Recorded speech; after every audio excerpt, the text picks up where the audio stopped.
After having the Nintendo Switch for a week, I figured it would be a great opportunity to give my first impressions on the Switch itself, the games, and the pros and the cons. Or should I say, the pros and the Joy-Cons. Anyways, without further ado, time to make the switch. To start off, I've been enjoying the heck out of my Switch. I've gotten so many hours into it so far, thanks to my spring break conveniently starting the week of March 5th. To start off, I really love the Switch itself. It's a bit heavy, but not too heavy, and it's sleek. It feels premium, and I like it. It's way nicer than the Wii U gamepad, as it's not bulky at all. The resolution of the Switch's display is very nice, even at 720p. It looks great, even outside. On the TV, it also looks nice. It outputs up to 1080p when docked, but really until 4K becomes the mainstream, that's all you need. Battery is a little bit of a mixed bag, with some games running it dry, but I've never had an issue with it. Talking about the Joy-Cons, they are tiny, but surprisingly comfortable, and make the Switch the Switch. What I absolutely love about the Switch is how versatile it is. I could be in the middle of Zelda on the TV, but then my mom says, "Tater tots are ready." Or she tells me we're going to a goldfish's funeral. Have no fear, handheld mode is here. You can now take your Switch anywhere you like. On a plane, on a train, in a car, or even at the bar. That is, if you can go to bars in your legal age. You can play the Switch with the Joy-Cons connected to make it like a traditional handheld, or you can play in tabletop mode. Basically, you take the Joy-Cons off and play like you would on the TV, but on a handheld. Essentially acting like a mini TV. And then there's TV mode. Put the Switch into the dock, slide the Joy-Cons into the grip, and play like you would on a traditional console. The Joy-Con grip controller might look weird at first, but man is it comfortable. The buttons on the Joy-Cons are a little smaller than most controllers, but it didn't hinder my experience. You can also play with the Joy-Cons separated, but I didn't like how it felt too much.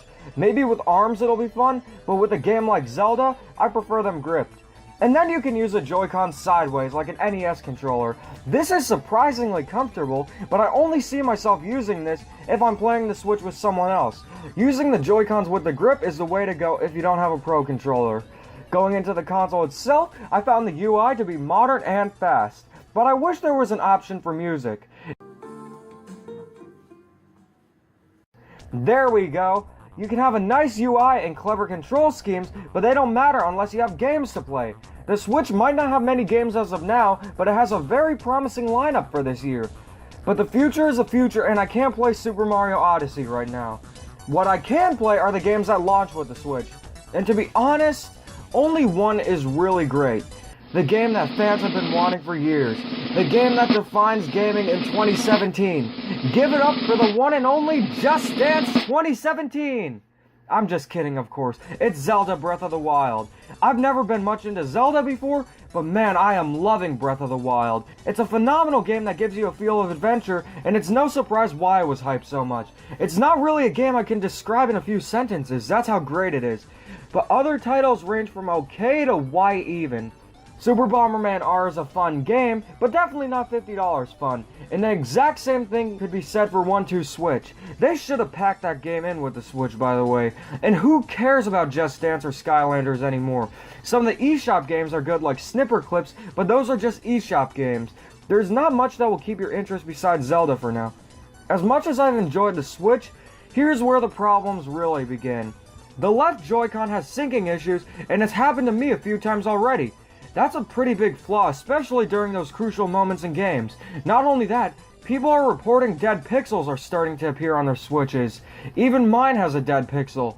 But the biggest problem is fatal to the Switch until Nintendo fixes it. The dock can scratch the screen. At first I thought it was a user issue and a rumor, but no, this is a manufacturing flaw, and a big one at that. It's already happened to me, and I've treated the Switch with so much care ever since I got it. I even got a case for it, and haven't taken it anywhere without it. And I've been docking it and undocking super carefully, but no matter how careful you are, scratches are inevitable. This is a big problem because the only way to prevent this issue is by trying some way to pad the dock, or just using it in handheld mode. Nintendo really should have used Gorilla Glass instead of plastic for the screen. But playing it in handheld mode only, that defeats the purpose of the console handheld hybrid aspect. Nintendo is repairing Switches scratched by the dock for free, which is excellent, but until Nintendo fixes these current issues, I highly recommend not getting the Switch. The only game worth playing as of now is Zelda, and believe it or not, it's actually on the Wii U as well. And it's the same game too. The only difference is you can't take it with you.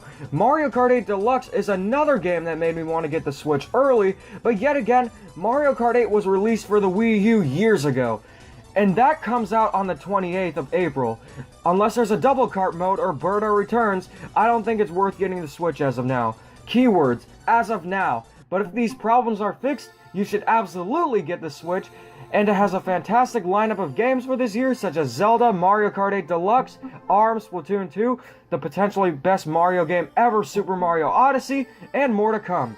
Overall, I've been enjoying the heck out of the Switch. I love how versatile it is, and I love how I'm able to play games anywhere with it. But I can't deny that it has some problems that need to be resolved before recommending you guys to buy the Switch. Once these problems are fixed, I think you should definitely get the Switch because it has a bright future ahead, and it's excellent being able to take it anywhere you want.